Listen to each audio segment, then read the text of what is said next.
भोपाल से प्रस्तुत हैं प्रादेशिक समाचार। नमस्कार, समाचारों के साथ मैं जितेंद्र रघुवंशी। पहले मुख्य समाचार। प्रधानमंत्री ने 71,000 नवनियुक्त युवाओं को वीडियो कॉन्फ्रेंसिंग के माध्यम से सौंपे नियुक्ति पत्र। प्रदेश में भी हुए कार्यक्रम। प्रदेश सरकार ने अनुसूचित जाति के विद्यार्थियों को छात्रवृत्ति के लिए वार्षिक आय सीमा 6 लाख से बढ़ाकर 8 लाख रुपए की। संचार साथी पोर्टल का शुभारंभ। आम लोग भी अब पता कर सकेंगे कि मोबाइल कनेक्शन उनके ही नाम पर है या नहीं। और भारतीय गौरव पर्यटन रेलगाड़ियों की श्रृंखला में इंदौर से रवाना हुई इंदौर पुरी गंगा सागर भव्य काशी यात्रा रेलगाड़ी। अब समाचार विस्तार से। प्रधानमंत्री नरेंद्र मोदी ने 71,000 नवनियुक्त युवाओं को वीडियो कॉन्फ्रेंसिंग के माध्यम से नियुक्ति पत्र सौंपे। यह नियुक्ति पत्र देश भर में 45 जगहों पर लगे रोजगार मेलों में दिए गए। इस अवसर पर नवनियुक्त कर्मियों को संबोधित करते हुए प्रधानमंत्री ने कहा कि रोजगार मेला युवाओं के सशक्तिकरण और राष्ट्रीय विकास में उनकी भागीदारी को मजबूत करने के लिए सरकार का प्रयास है। प्रदेश में भोपाल, जबलपुर और रतलाम में रोजगार मेलों का आयोजन हुआ। राजधानी भोपाल में आयोजित कार्यक्रम में प्रदेश के 241 युवाओं को नियुक्ति पत्र दिए गए।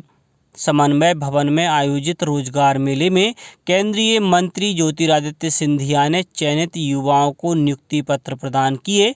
रतलाम में केंद्रीय सहकारिता राज्य मंत्री BL वर्मा की उपस्थिति में आयोजित रोजगार मेले में 165 युवाओं को शासकीय सेवाओं के नियुक्ति पत्र प्रदान किए गए। वहीं जबलपुर में केंद्रीय सामाजिक न्याय एवं अधिकारिता मंत्री डॉक्टर वीरेंद्र कुमार ने 250 युवाओं को नियुक्ति पत्र प्रदान किए।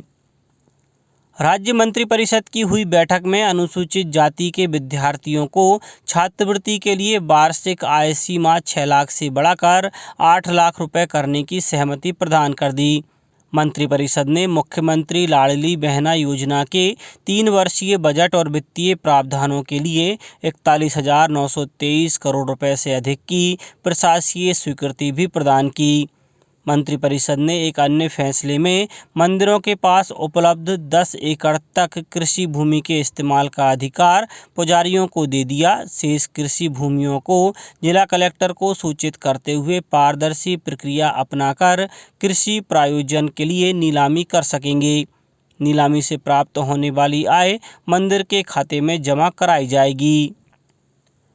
केंद्रीय सामाजिक न्याय और अधिकारिता मंत्री डॉक्टर वीरेंद्र कुमार ने जबलपुर में राष्ट्रीय शिक्षा नीति के संदर्भ में विकलांगता क्षेत्र में प्रशिक्षण संस्थानों और मानव संसाधन विकास की क्षमता निर्माण पर आयोजित 2 दिवसीय राष्ट्रीय कार्यशाला का शुभारंभ किया। डॉक्टर वीरेंद्र कुमार ने बताया कि वर्ष 2016 के बाद से सामाजिक न्याय विभाग ने विभिन्न महत्वपूर्ण कदम उठाए हैं, जिसमें दिव्यांगजनों की 7 कैटेगरी से बढ़ाकर 21 कैटेगरी कर दी है। वहीं आरक्षण भी 3 से बढ़ाकर 4% कर दिया है। सामाजिक न्याय विभाग के कैबिनेट सचिव राजेश अग्रवाल ने भी दिव्यांगजनों की बेहतर और आधुनिक शिक्षा पर जोर दिया। राष्ट्रीय कार्यशाला में देश के विभिन्न राज्यों से आए तकरीबन 210 दिव्यांगजनों ने सहभागिता कर रहे हैं। केंद्रीय संचार मंत्री अश्विनी वैष्णव ने नई दिल्ली में संचार साथी पोर्टल का शुभारंभ किया। संचार विभाग की इस पहल से आम लोग यह पता कर सकेंगे कि क्या मोबाइल कनेक्शन उनके ही नाम पर जारी हुए हैं या नहीं। यदि आवश्यकता नहीं है तो वे कनेक्शन कटवा भी सकते हैं और खोए हुए मोबाइल फ़ोन को बंद कर सकते हैं तथा उनका पता भी लगा सकते हैं। इस अवसर पर अश्विनी वैष्णव ने कहा कि इस पोर्टल पर 3 महत्वपूर्ण मॉड्यूल जोड़े गए हैं। इसका उद्देश्य मोबाइल उपभोक्ताओं को धोखाधड़ी की गतिविधियों से बचाना है। केंद्रीय रेल राज्य मंत्री दर्शना जरदोश ने इंदौर से भारतीय गौरव पर्यटन रेलगाड़ियों की श्रृंखला में इंदौर पुरी गंगा सागर भव्य काशी यात्रा रेलगाड़ी को वीडियो कॉन्फ्रेंस के माध्यम से रवाना किया।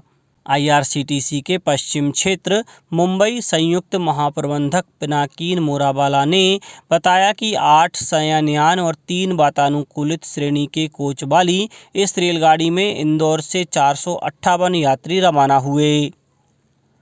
मंत्रिपरिषद ने प्रदेश में रासायनिक उर्वरकों की उपलब्धता सुनिश्चित करने के लिए अग्रिम भंडारण 10,80,000 टन तक किए जाने का निर्णय लिया है।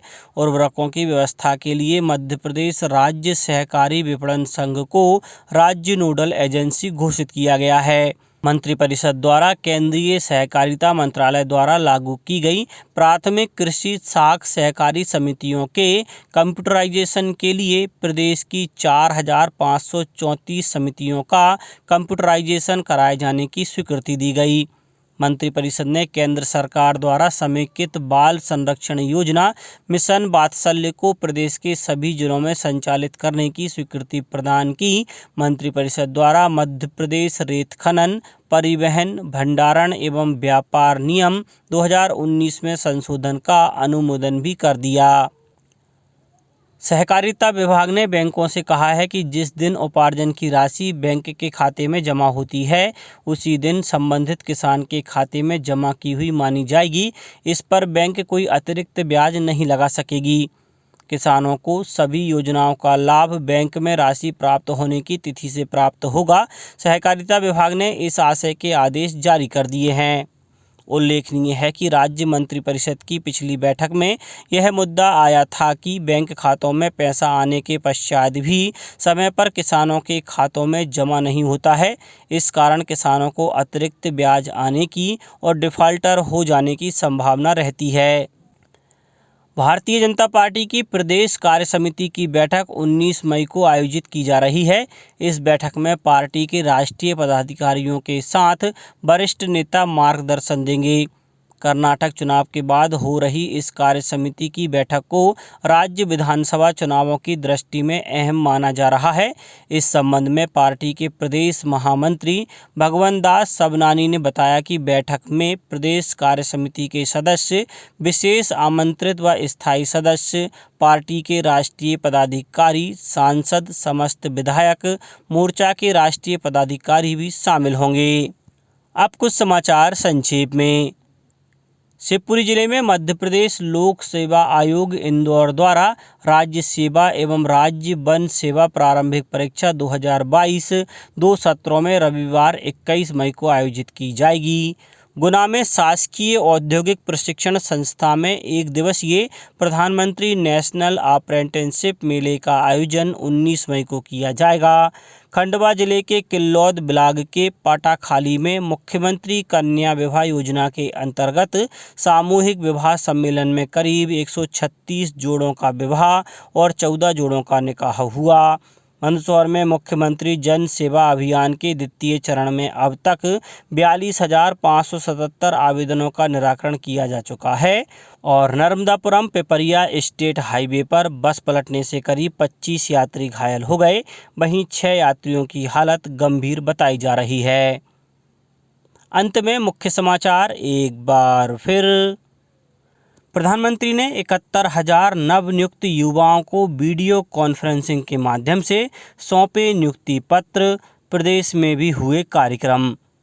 प्रदेश सरकार ने अनुसूचित जाति के विद्यार्थियों को छात्रवृत्ति के लिए वार्षिक आय सीमा 6 लाख से बढ़ाकर 8 लाख रुपए की।